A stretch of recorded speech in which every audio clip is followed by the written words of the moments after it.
Hello, and welcome to another update video about Ethereum. Ethereum continues to be grinding its way down here into support. At least we came a little into support this week. Had a bit of a bounce, but the bounce seems to be very corrective. So that is good because the last time when we hit this support area, we had quite a strong reaction and it delayed the entire sell-off. We have been focusing on another low since then, and we had that one more low this week. The only question is, what is the correct wave count on the way down? So our perspective is that move down is a C wave of a Y wave.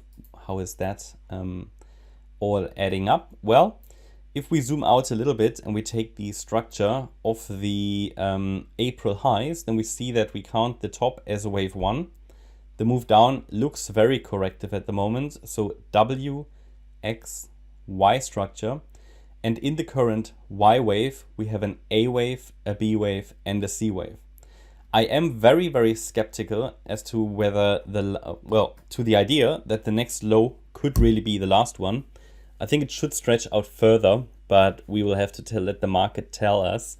I think it should stretch out further. At least the Fibonacci extensions point that way. How is that coming together? Well, if we look at the Fibonacci extensions, we take the length of the A wave, then we go to the high of the B wave, and there are two main Fib extensions that I'm watching. The first one is round about at 1470, which is the 61.8 extension. Yes, one more low would take us to that level, and yes, we probably have to expect a reaction to that level because this is a key level. It's a key Fibonacci extension level within the yellow support area anyway.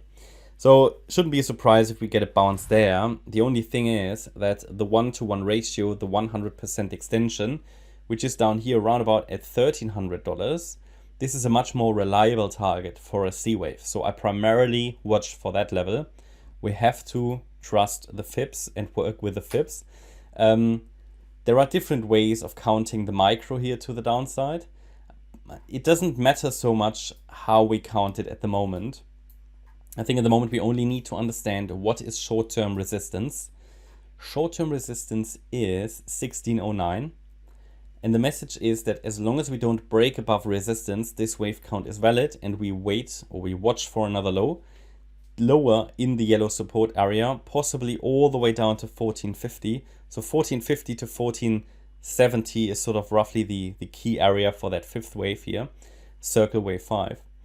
And then we need to watch how the structure develops. There are so many options. For example, it could be that this Y wave that I have on the chart here, is an A, B, C structure in itself. So that would eventually send us down lower, but with a larger bounce before we come down lower. It is just that kind of market.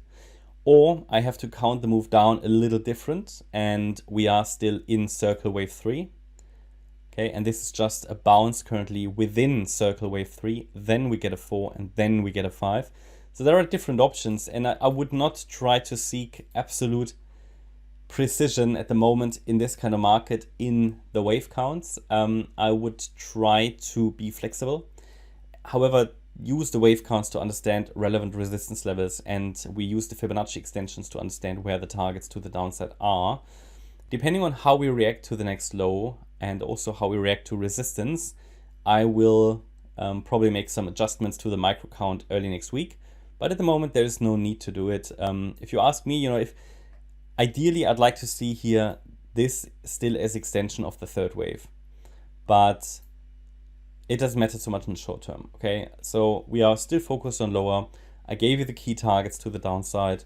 Resistance is 1609. The price is moving, as it seems, in a descending price channel. And very important, the move of the recent lows here, of the October lows, seems to be very corrective. Lots of overlapping price action. And as I said to you yesterday, it probably is the case that over the weekend we are going to spend some time in consolidation here, in a correction. And you would typically not expect a lot of movement here on Saturday. So my best, if we look at this, right, we have a 3-wave move up, but so 1 second. So this looks like an A, B, C. So yeah, the move up could be finished. Do I believe it? Not really. So I think there's a good likelihood that this turns into a W, X, Y structure. Or, it could be something different. That's just an idea. Certainly valid 3 waves up, maybe a little lower to complete the X wave, and then spend Saturday and Sunday to move its way up in a Y wave. That's at least an idea. The idea is, in my opinion, valid because, first of all, it's corrective movement. First of all, on the weekend, we typically see a wave 4. Also, Bitcoin might still go a little higher into its own resistance range. Yeah, so not much more to add. I am watching for a reaction to the downside, ideally next week. We will have, or on Sunday, we will have to adjust the perspective here with a break above 1609. Okay, that's my update about ETH. I hope you liked the update. If you did, please hit the like button, leave a comment and subscribe. And if you really like the content, then please check out the channel membership and also make sure you follow us on Instagram and Twitter. Thanks a lot for watching. Bye-bye.